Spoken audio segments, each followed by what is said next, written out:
Like on share screen? Claire and Monica? Yeah, I can see it. You can see it? Like I see the buyer boot camp. Mm-hmm. Okay.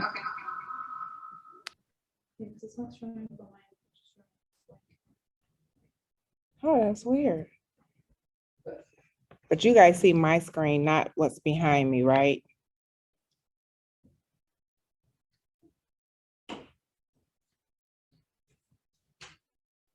Yes, no. Yeah, I can see you, and then I can see the screen behind you, and it's sharing as well too. Okay, okay. That's what I wanted to make sure. Okay. Thank you, Monica. So we're gonna do a buyer boot camp, and I don't want to be the only one talking. Like if you guys have questions, interject or ask, make this kind of like an open forum.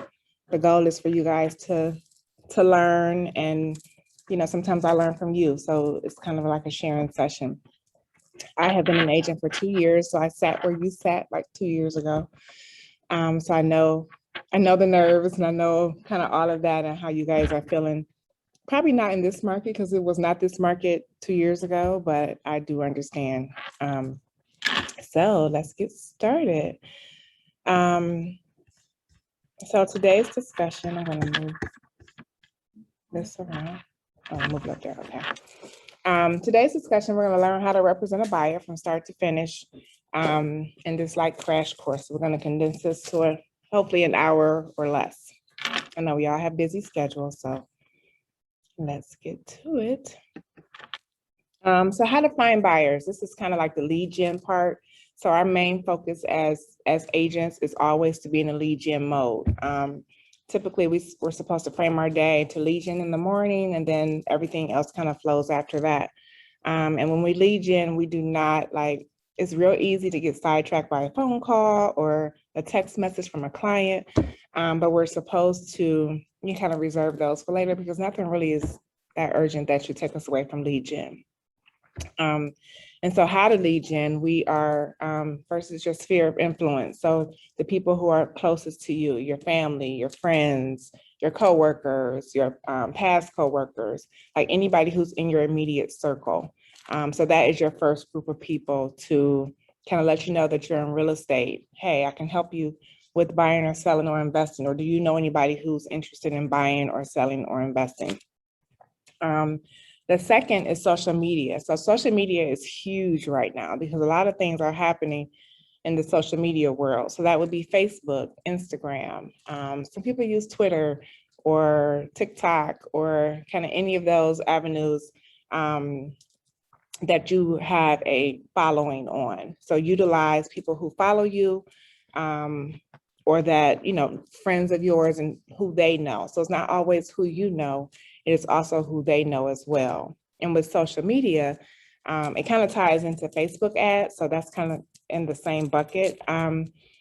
We at Keller Williams partner with Facebook so that we can purchase ads or campaign ads on our Facebook site at a cheaper rate. And so what that does is it broadcasts your ad or whatever you're listing, your attracting buyers, your event, whatever it may be, it broadcasts it out to a large radius of people, not necessarily people that you know, but people who are in that area, who are looking and who are actively looking for a house. And then open houses. You may not have an open house right now, but there's a ton of agents in this office that have a ton of listings because our office is very heavily listing focused. And so reach out to the top agents and say, hey, I want to hold an open house this weekend. Do you have any available? There are many agents in our office that are okay with you guys, with having someone else do their open house. And just reach out, put it on our Facebook, our inner office Facebook group, or, come in the office, walk around, talk to people, ask them if they will be, open to you guys holding an open house for them. Buyer consultation. So that is something that I think we were kind of getting away from, but now we're getting back to, because it's kind of important to have that one-on-one dialogue with a buyer initially, because that it gives us some clarity on what they're looking for, what they need. It tells them how you interact as an agent, what you're going to service, how you're going to service them, what you're going to provide for them. And it's really important to have that first buyer consult. So that's a one-on-one, face-to-face or Zoom to Zoom meeting with you and a prospective buyer, where you go over your expectations of what you desire in them as a client and what they need from you as a buyer.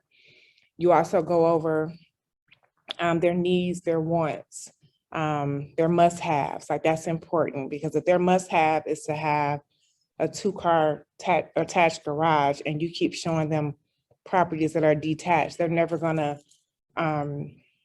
move forward in that purchase. And you don't want to frustrate them, and then you don't want to be frustrated with showing them tons of houses that do not meet their needs. You also get to discover their buying power, which is important in this market. And buying power can mean different things. It can mean the strength of their approval. If they have if their pre-approval is solid and they're, they have whatever, FHA or conventional or VA, whatever it may be. You also get to learn whether or not they have some reserved cash in case the offer goes over asking, which a lot of times it is in this crazy market, where they have that extra cash to go above list, or to fill in the gap if there's an appraisal that comes in lower, if they really love that house. And then it's where you can educate your client on the market and the process, which is very important, because clients become frustrated in this market with having to look at so many houses and write so many offers and not win, right? Because the goal is for them to win an offer. And a lot of times their first or second may not be the winning offer. And so you have to educate them up front so that they don't become frustrated with the process, or believing that we're not doing our best in representing them. They have to understand how the market really is today, which is very busy, which means most listings, if they're, a decent house, is having 10, 15, 20 multiple offer situations. So it's best to educate them up front so that they know what to expect, so that they're not coming back later and saying, you guys didn't tell me XYZ. Any questions so far? Why, now is FHA why don't sellers like that as much? I know there's a reason. Why are FHA buyers having a harder time right now? So people look at FHA as people who don't have decent credit, which is totally not true, or people who don't have money. Some people can go conventional, but they go FHA merely for the savings and interest rate sometimes, or in down payment. So FHA does have different restrictions. They have their own inspection, and they look for certain things, but they look for certain things that are health and safety. And those are things that we as agents should be advising our clients on anyway, because those are things that most buyers are going to ask to have replaced or fixed. And so unfortunately, people are not viewing FHA or VA, because VA is kind of the same as FHA in that regard, are not looking at those in high regard, which is very unfortunate. Any other questions so far? Okay. Any questions online, Gary? Nope. Okay. I'm gonna have to keep moving this little screen. Okay. There we go. Thank you, Kira. That's why Kira's here. So what do we do as agents? So and how to find and get them scheduled for showings. So we use our MLS portal, which you guys have all taken training with the MLS. And so that's where you can go in, you can do a search, you can set your clients up on a search so that they get houses usually at 6 in the morning or 6 in the evening, or you can have it set where they get them as soon as they hit the market. It's best to utilize that because you'll know exactly what's active and what's not, and what's under contract and what's pending. A lot of our clients will come and say, I found this house on Zillow and that house was sold 2 weeks ago. So it's important to make sure that you're getting them connected with the MLS, because then they'll see things from you every day. And a lot of clients don't even know that they're automatically set up. They think that you're sending them out as their agent, and then it makes them feel like you're giving them personal attention.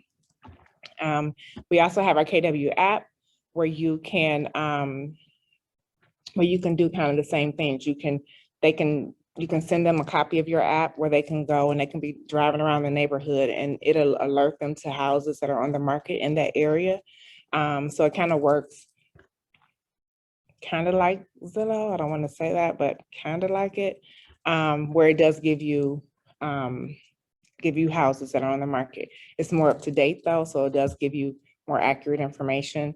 But any of your clients, and it's personalized to you. So it'll say, this is, Jenice Borders is your agent. So if they like a house, they can send it to me through the app, and then I know that they are interested in that area. We also run comps, and right now comps are kind of the joke because running comps right now, I don't know that it's really carrying a lot of weight because houses are going over list price. So I may say that a house is worth $220, but and per the comps, but they end up offering $230, $240 just to get the house. So, but we do run comps, and you just try to pull comparables to that house. 3 bedrooms, 2 bathrooms, square footage. Think ranch versus ranch, colonial versus colonial. You want to make sure that you're kind of making as much similarities as possible, so that you don't have to do a lot of guesswork. Prior to showing, I always like to review disclosures. So the property disclosure and lead-based paint disclosure, but more likely the property disclosure, because that's going to tell us within the last 5 years if the house has had anything major. Buyer or sellers have to disclose anything health and safety on that document within the last 5 years. They're supposed to, okay? And so that's where you'll know if they had a leak in the basement, or they had a leak in the roof, or, things like that. And it's important to know, because some of those, reading that could be a deal breaker for some people prior to even going to see the house. So it's important to kind of read that so that you know what's going on. And you can kind of point those things out when you're doing your showing. Also review the broker remarks. Broker remarks are key because you'll know whether or not they are calling for last and final, highest and best by 5 o'clock today. And you may have a showing at 4:30. Well, you need to know that, because you may need to call that agent and let them know, hey, I have a showing at 4:30, but you want highest and best by 5. I may not have the time. So is it okay if I get it to you as soon as we're done? And most agents will be okay with that. And then to get in as soon as you can. So utilize the coming soon. When they have coming soon, you can go ahead and schedule for the day that the house hits the market. The speed to get there is going to be, it's a lot of times the catalyst to whether your client gets and is able to get an offer in or not, or see the house or not. And so it's important to get in as soon as you can. And then ask the listing agent any questions. Prior to going to show a house, I always call the listing agent and kind of develop a dialogue with them. And it has helped me. And I'll tell you an example. I had a client who, we had looked at everything on the market in Euclid, like literally. And she liked this one house, and we put an offer in. And initially our offer did not get accepted. But I had talked to the agent before we went to show, and we had a good old 30-minute conversation on the way, while I was on the way to the house to show it to my client. And my initial offer didn't get in because they accepted a higher offer.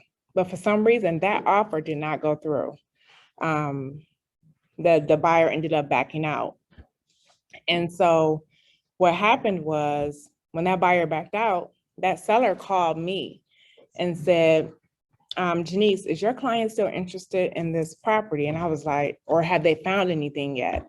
And I said, no, we are still looking. My client would love to be still interested in that house, have a chance for it. And she says, well, I'm going to call my seller. She doesn't want to put it back on the market. And if you guys are still interested, then we want to go with your offer. Now, we were not a secondary on the listing. We didn't do a secondary because she still wanted to continue to look and she just didn't want to go through that process. But because of that relationship and that phone call with the listing agent is why they remembered me and called me. And my client signed her papers this morning. She just texted me like, I just signed my life away this morning. So I'm so excited because it has been a long journey with her. But because of that relationship and calling that listing agent, it's most likely what got her that house. What do you do if you're like having a difficult time with another agent? Like they never respond to you. Like I just had an instance where like Carly's like up in arms, like dealing with this manager because he like told me that he never received. Like I reached out to him and said like, we love the condo, can't wait to submit an offer, just be on the lookout, send him a PDF via .loop everything. And he said that he never got it. And it like took him 3 days to get back to me. Wow.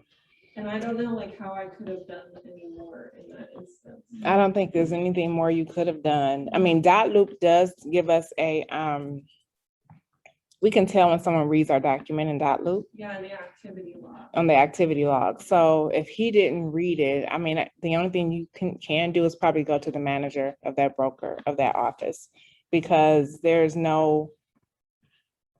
he has a duty to look at all offers and present all offers to his client. Yeah. Especially if you called all of that, email, .loop. I mean, he's had more than enough communication. I haven't had a lot of bad agents to deal with. I've only had one, which was not nice, and I was on the listing side, and she was very not nice. And I'm glad I didn't have to deal with her. Like we didn't end up going with her because it was very nasty. But So what's like a good rule of like communication in that instance? Like I don't want to like damage my reputation. Like calling someone's manager, I feel like it's but especially when you're new. Yeah, but you're representing your client, and if your client is not getting, is not being presented, that's a tough one. You kind of owe it to yourself to kind of go to that manager in that regard. Because if that continues to happen, I mean, you've reached out, you text, you called, you've emailed, everything but a carrier pigeon. Like it said in the broker remarks of like when they were doing offers. Maybe I should have called him like that evening, but I was like giving him time. 'Cause I was like, maybe they didn't get to review offers early. So I called like the next day, but I felt like maybe I should have called them after they reviewed. I don't know. Yeah, that's a tough one.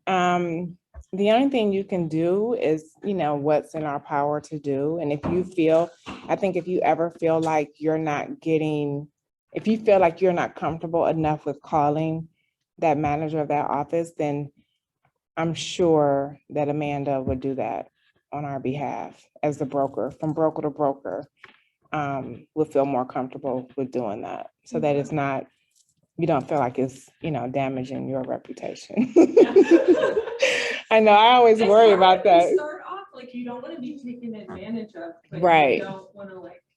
And I think sometimes that's it too. When people see, I was very skeptical when I was new. I'm like, people know I'm new because they know your license number says you're new, right? Yeah. You're like new kid on the block. And so you feel like that. You feel like they're looking at my number like, oh, she doesn't know what she's doing, or, whatever.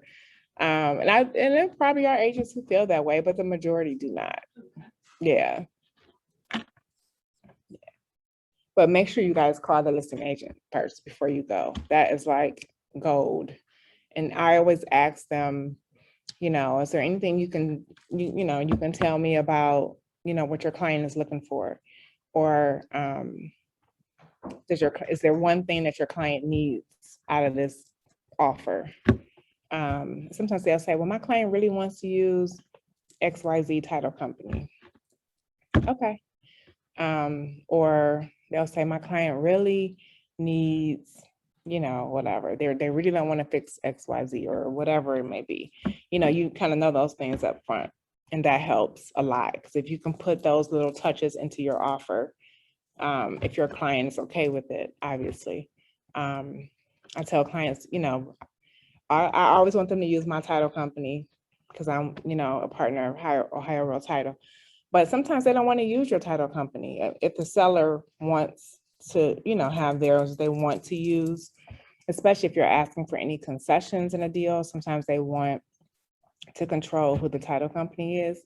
And I said, don't lose a house over title. Like if you really want that house, then, you know, we can make that work. So. All right, so writing an offer, the fun thing. So you found a house, your client loves it, and you're ready to write your offer. So the first thing is, well, you know, we always have to add our clients in command. So command, you add your client in command, and then you can kind of link. Your command should be linked to .loop, right? Everybody? Okay. So you know, you can link it through .loop. So you establish a .loop folder for your client, and then you fill out all the paperwork to the best of your ability. And if you have any questions with that, I know that Casey can assist with that. And then everyone has the KW Living hotline on their phone, right? The phone number. Okay, I'm gonna give it to you guys right now. So I want you to download this. I want you to store this number in your phone. The phone number is 440-494-6949. And that's a KW, that's our office hotline. So all members of the AOC answer this number. So one of the 8 of us will answer a call if you guys call with any questions. That should be your first point to call if you know, unless you're working with Casey on something. But before we call Amanda, like that should be the first point of entry to get questions answered. And then if it's something that we can't handle, or if it's a legal question, we'll get Amanda engaged on your behalf. Okay. So this is where we write the offer. We send all the paperwork over to the client electronically, and then they will sign it virtually. There's also an option for them to sign in person. Like if you're with the client and you're trying to get it in real quick, where they can sign in person virtually. Well, that's not virtual, but electronically is the word I'm trying to use. They can sign electronically side by side with you. So there's an option for that as well. And then you submit the offer to the listing agent, and then you call them. I call, I text, however I can get it through. If they answer the phone, great. If they don't answer, I leave a voicemail, and then I send a text, just so I know that they have my voice, that they have something from me. If I have an Apple, so if they have Apple, I can see when they read it, which is great. If they don't, I'm like, oh, gosh, they have a Droid, so I can't tell if they saw my message or not. But I do like that, like having that assurance. And most times they will text you back. I have had a client where I sent an offer, I sent a text, I did not hear anything back at all. And then maybe a couple of days later, it was like, your offer didn't get accepted. So I don't even know if they really saw my stuff or presented it, because I never got any like, thank you for submitting your offer. I always say that in my .loop when I send it over, please confirm receipt, so that I know that they have it. And most people do.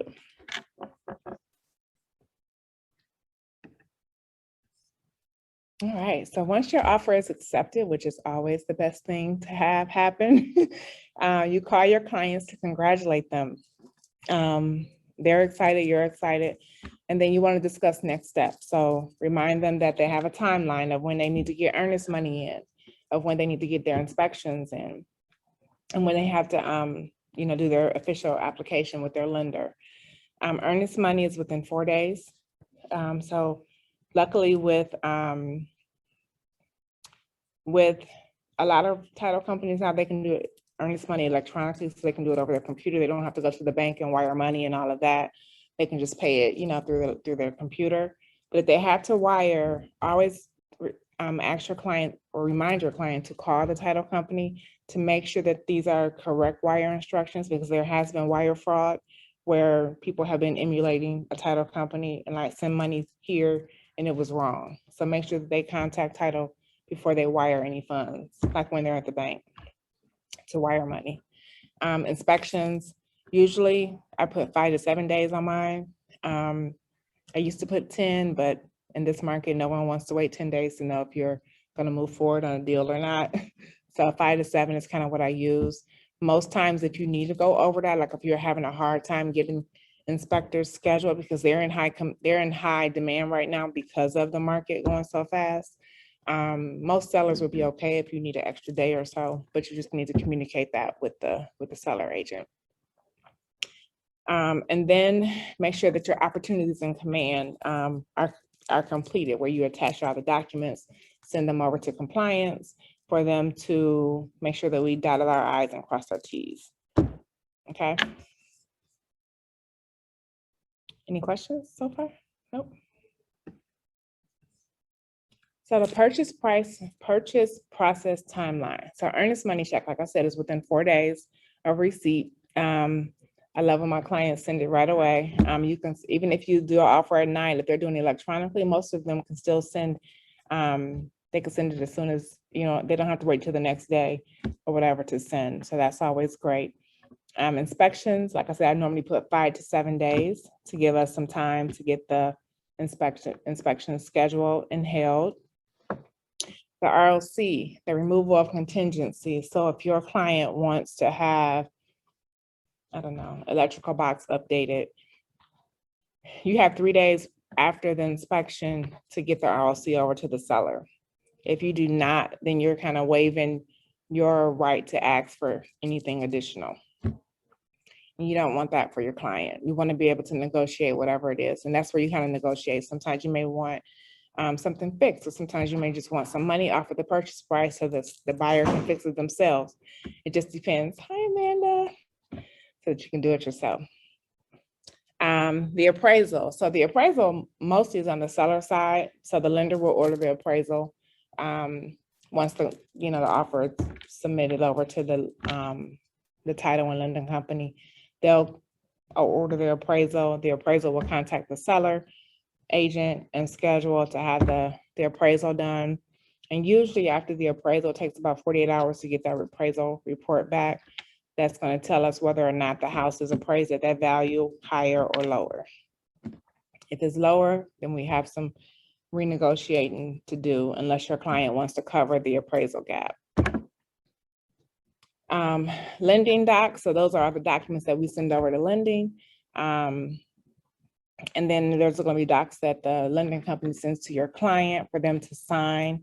So make sure that your clients are checking their email regularly, because a lot of times lenders will send them information and we won't know that they sent it to them. So it's important to continue to communicate with your lender even throughout the process, because there may be, to make sure that your client is doing what they need. And if there's anything that they're needing from your client that you are not aware of and that the client hasn't responded to.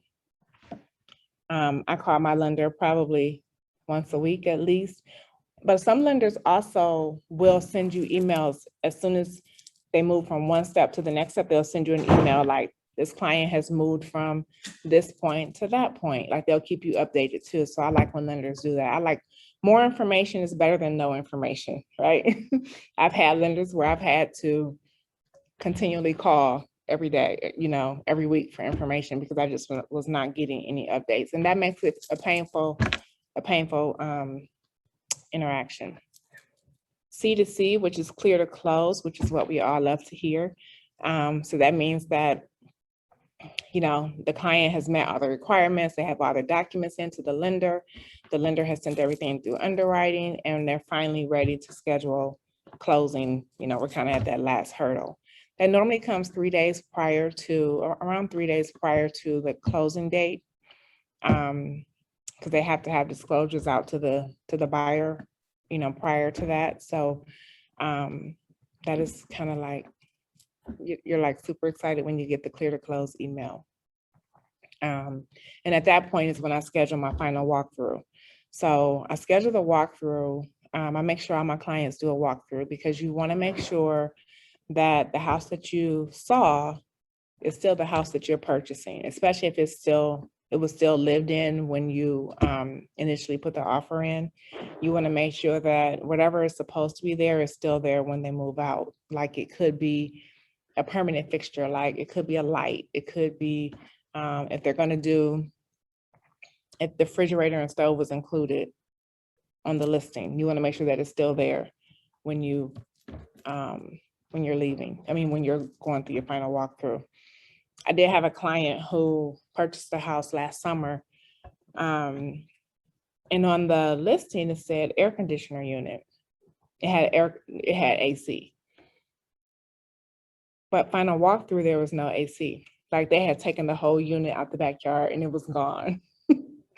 And so my client was like, well, I want them to put another AC in here, you know? And because it was in the listing, yeah, you need to put another AC in there. And so you may see stuff like that, or they may take some, you know, forget and take something, and then they have to put it back or replace it. But you want to make sure that everything is still in place. And most times it is. And then closing. So closing is when, you know, all the documents have been signed by your client and the seller.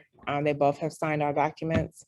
And that's when title does their magic work, and they take, you know, all of your documents. They make sure that the money has been, whatever down payment your client had, depending on financing, that they have the down payment amount, and that they take all the documents downtown to file with the county, and that they handle all the fund transfers. So they pay off any remaining mortgage from the previous client, and they distribute funds. So they pay us, they pay the seller, and the selling agent. They pay all parties.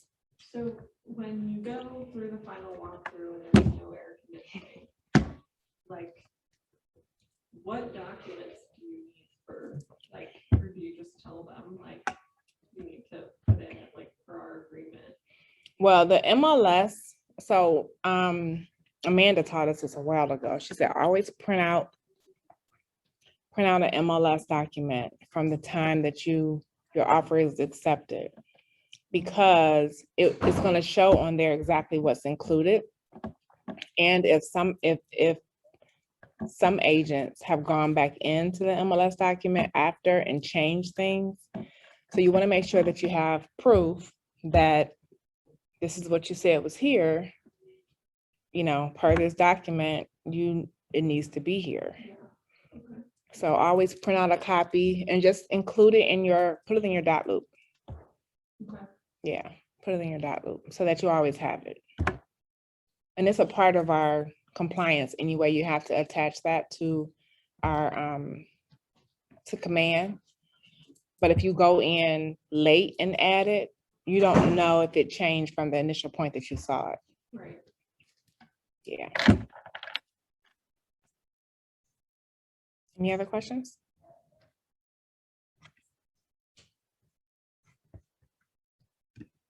My stomach is growling, y'all. I'm sorry.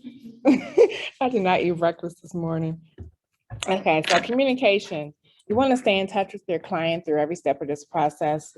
Communication is so important. In the buyer console, that's where you ask your client, how do you want to be communicated to? Do you want me to call you once a week? Do you want me to text you? Do you like email? You know, how do you want to be kept in touch with? A lot of clients now like text messaging. People love text. Emails are kind of like people still do email, but not a lot of people do email, because we get so many emails and spam and all of that. it can kind of get lost in the sauce. So just ask your clients, how do you want to be communicated to? Some clients, I want you to call them every week. They only want you to call when something is happening, So you just ask them, how do you want to be communicated with? It's just so you're keeping them up to date on what's going on. Over explain, that is like major. So when we talk about like the market is crazy, like really tell them what's going on. Make it so that they have no questions. And so that they can never say, you didn't tell me. And a lot of times what I tell them, depending on the client, you have to back it up in email that you told them these things. Especially I had a client who was an attorney, and we all know that how attorneys can be, right? So you have to, like, everything she wanted was in writing. She didn't, and she was super nice, but we communicated via email because she needed to have a tracker of what was said and what was done and all of that. So it's better to over explain. Always ask your client if they have any questions. That's important because some clients feel like, oh, I don't know what to ask, or I don't want to feel like I'm bothering you. And that's what my client told me. She called me, the one that closed this morning. She says, she'll call and she said, I'm so sorry to keep bothering you with all my questions. No, keep calling me. I want you to call me. I don't want you to ever feel like you're bothering me. This is my job. And, you want your clients to feel safe. And, you're not just selling them a house, you're establishing a relationship with people, especially if you didn't know them before. And you want them to trust you, and you want them to, be a lifelong partner or referral source, or, when they want to buy their next house, you want them to come back to you. So you always want to make them feel like it's okay to contact you, just not at 6 a.m. You have to set boundaries too. That's another thing. Make sure you let them know your working hours, whether it's, if you're 9 to 5, or if you work a full-time job and you're 5 to 9 at night, like that, let them know when they can expect a call back from you or a message from you, because you don't want them to feel like you're ignoring them. But if they call you at 7 in the morning and you're not even up at 7, you don't want them to feel like you're ignoring their call. Because that was my client. She's like, I feel like since I've been under contract, no one's answering my phone. I'm like, no, it's not that. You're just calling at odd hours. Like she would call me at like 10 on Sunday morning, but I'm in church. So, it's that kind of stuff, just setting expectations. And then explain the next steps and what they can expect. So that's when I said I send them an email like, step 1, earnest money is due within 4 days. Step 2, schedule your inspections. Here's a list of 3 inspectors that I use all the time, and any of them will be great to, service you. Step 3, reach out to your lender, make sure that you're filing your application, make sure that you're signing any documentation, make sure that you're watching your email like daily, those kind of things, because you don't know what's gonna. Hi guys. Hello. We must be having new agents in the office today. So you make sure that you, let them know what's going on, right? And so they know. And I put it in the email so they know. We talk about it. I put it in the email so that there's no question. Same with the lender. We email, we text, and not text. We email, we call mostly, weekly, so that you know what's going on, because it's nothing worse than a client knowing more than you. You don't want a client to come and say, well, I talked to the lender and they said they, X, Y, Z, and you're like, or I'm already in underwriting, or I'm clear to close, and you're like, what are you? I've had that happen because the lender wasn't super, they didn't communicate well. So it was like a struggle. So make sure that you establish that relationship up front. And the clear to close. So this is the, know your financial stage. So this is the final information. They're going to send you title is going to send you a disclosure, which is going to detail out the seller side, the buyer side. It's going to tag each item that the seller or buyer has to pay. It's going to, in the bottom, it's going to show how much the buyer has to bring to the closing table. Just look it over and make sure that everything is accurate.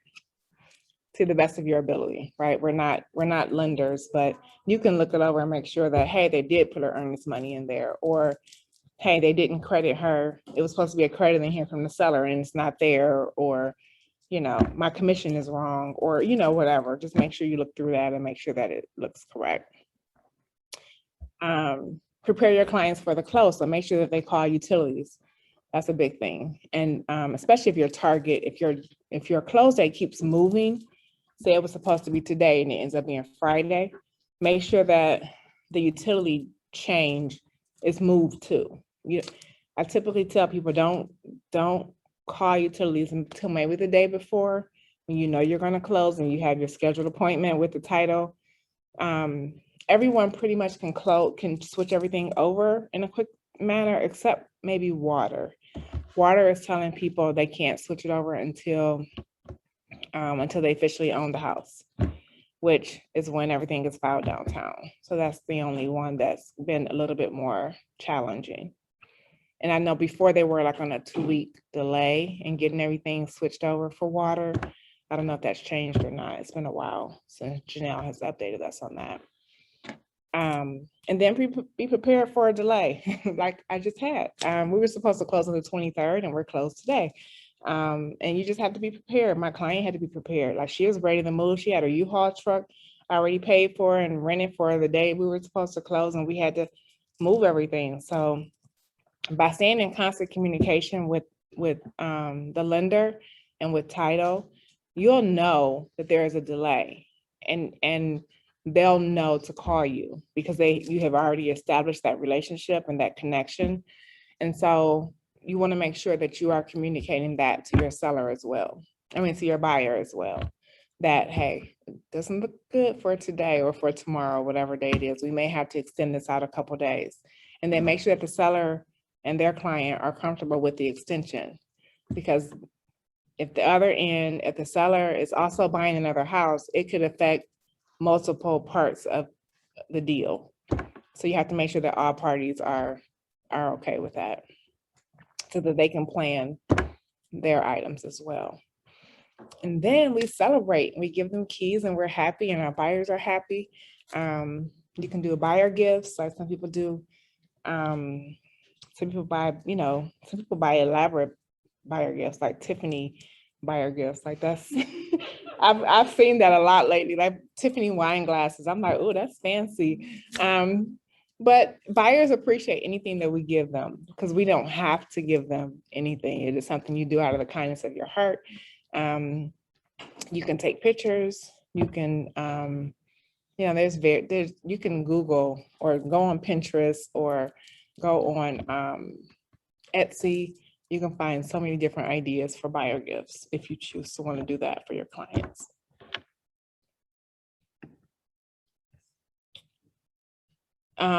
Post-close. So what to know? This is the last slide.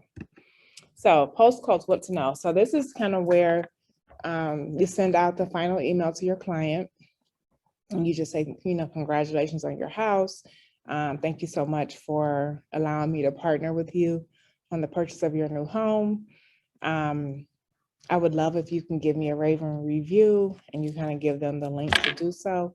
If you have a business page, set up another, Casey went over how to set up a Instagram and Facebook business pages yesterday. You can put the link into your email for them to post a review right on your Facebook business page. And but make sure you say raven review, because that's what we want. So people know raven means positive. We want positive review. But yeah, make sure that they give you, raven review. If there's anything else that you may need in the future, please reach out to me. If you know anybody else, if any of your friends or family are interested in buying, selling, or investing, let me know. And then I always do you do a 1-month check-in after they're closed to make sure everything is still going fine. And then after that, you just keep them on your mailing list. So when you do like special things like, I know Thanksgiving is like a big one. So a lot of people do like Thanksgiving pies to their past clients, or whatever it may be that you stay in touch with your past clients. Make sure you keep them on your list, put them in, make sure they're on a smart plan in your in command, where you set them up on a smart plan for their anniversary date, or a smart plan to get future business from them. Like, do they have any referrals?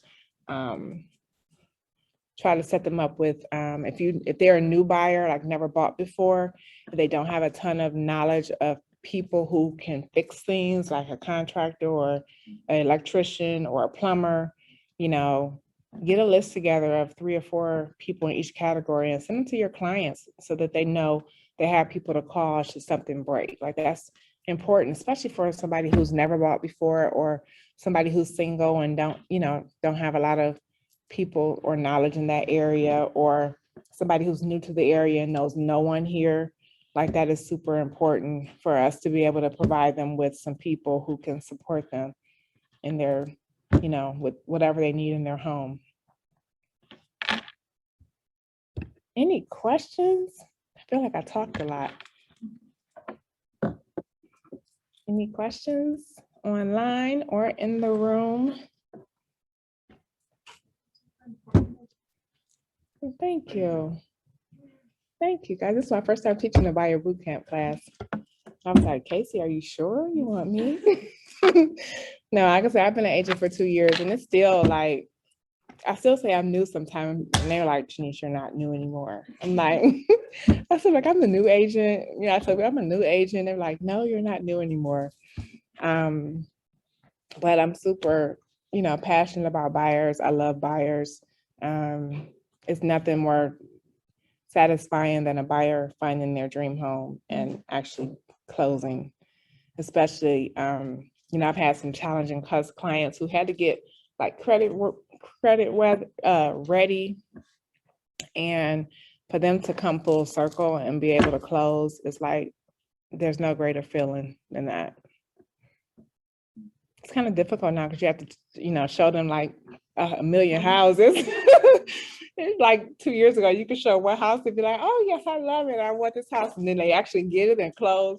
That is not the case anymore. But it does kind of help though. Like, I am seeing like showing multiple houses. Like, if you put an offer on one, and like when you tell them like your strongest and best offer, sometimes like people don't really know that, like how strong, and then they like keep learning each time they get rejected. Like, you need to put in your strongest. Yeah, I mean, I think buyers become more educated. They're like that. Literally, one of my friends, I sold her house last year. I think we closed in like November, December, and we had saw so many houses. And because of that, she's like, I think I want to be a real estate agent now. And she took her classes and she's coming to this office. She's gonna be an agent here. And I'm like, but it's because she was like, I think I like this. Like, it's just that process, and they become more knowledgeable, like you said, like they understand like what to look for, and they understand like what they need to do, and they become more knowledgeable. And you do too. Like, we see a lot of houses and a lot of different houses, and it may be a house that you were not familiar with, like the style of homes, like a Tudor versus a Victorian versus, you become more knowledgeable of stuff too. Like my son, he's 10, he goes with me on showings a lot, and like my clients be asking his opinion. Do you like this floor? What do you think? And he'll be like, Mom, this floor is sloped. And it's so funny. And I'll be like, oh, it is. And I'm like, he catch it before me. Or I'll be like, don't say that, like say it to me, don't say it out loud. But How old is this? right. And he does ask questions like that. And it's so funny. Like the inspector, one of my inspectors, is like, he'll take my son with him while he's inspecting the house, and they just go around and he'll just learn why he's inspecting, a house for me or whatever. And so I was like, I don't know what career he's going to have when he get older, but he's going to be very knowledgeable, like way more than I was by the time he's 18, on houses and fixing and all that kind of stuff. So you do learn a lot. And partner, like as you're learning more about homes, talk to your inspectors while they're in the house. You will learn a lot. Like the stuff that they have to know, and, you know, when they start explaining stuff to you, and make sure you have inspectors that actually explain things to you, because it'll teach you too. So make sure you have good inspectors. And we don't want inspectors that scare our clients off.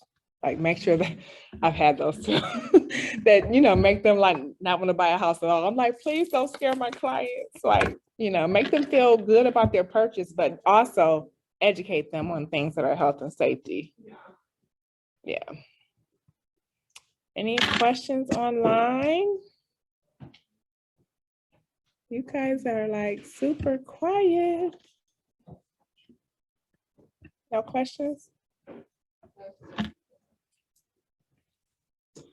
All right, guys. Well, if there is nothing else, thank you. Thank you guys for coming. I'm not Casey, but I hope I did her justice today. You're very well, thank you. If you guys have any questions for real, like, call that helpline. That is what we're there for, to answer any questions. And we answer probably, I would say, any time of the night, but probably not like super, super late, like when people are asleep. I know that you're gonna get an answer, but it has a voicemail. So if you ever call and you don't, if all of us 8 are busy and you leave a voicemail, we will check the voicemail and get back to you. Okay? Thank you. Thank you so much for coming.